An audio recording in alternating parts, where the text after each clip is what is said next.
நீண்டகால காத்திருப்புக்கு பின்னர் உத்தரப்பிரதேச மாநிலம் அயோத்தியில் கோயில் கட்டப்பட்டு அங்கு பாலராமர் சிலை பிரதிஷ்டை செய்யப்பட்டது. இதனைத் தொடர்ந்து வெளிநாடுகளில் இருந்தும் வெளி மாநிலங்களில் இருந்தும் பாலராமர் கோவிலுக்கு பக்தர்கள் படையெடுத்து வருகின்றனர்.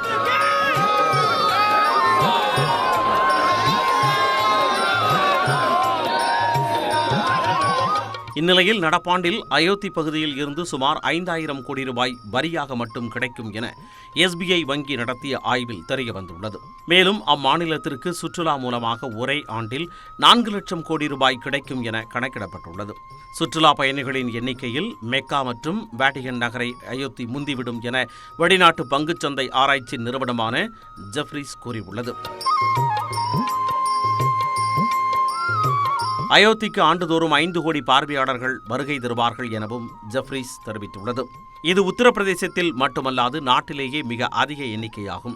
இதன் மூலம் ஒட்டுமொத்த மாநிலத்திற்கும் வளர்ச்சி ஏற்படும் என்றும் கூறப்படுகிறது. ஆந்திராவில் உள்ள திருப்பதி கோவிலுக்கு ஆண்டுதோறும் 2.5 கோடி பேர் பயணம் மேற்கொள்கின்றனர். இதன் மூலம் அக்கோயில் ஆண்டிற்கு 1200 கோடி ரூபாய் வருவாய் ஈட்டுகிறது. ஜம்மு காஷ்மீரில் உள்ள வைஷ்ணவி தேவி கோவிலுக்கு 80 லட்சம் பக்தர்கள் செல்கின்றனர். இதன் மூலம் ஆண்டிற்கு 500 கோடி ரூபாய் வரை வருவாய் கிடைக்கிறது.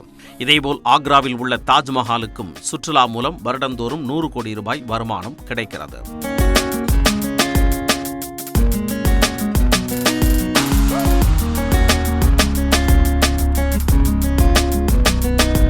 சர்வதேச அளவில் இஸ்லாமியர்களின் புனித தலமான மெக்காவிற்கு ஆண்டுதோறும் 2 கோடி பேர் செல்கின்றனர். இதனால் சவுதி அரேபியாவிற்கு 1 லட்சம் கோடி ரூபாய் வருவாய் கிடைக்கிறது. வேட்டிகன் நகரம் சுற்றுலா பயணிகள் மூலம் 2600 கோடி ரூபாய் வருவாய் ஈட்டுகிறது.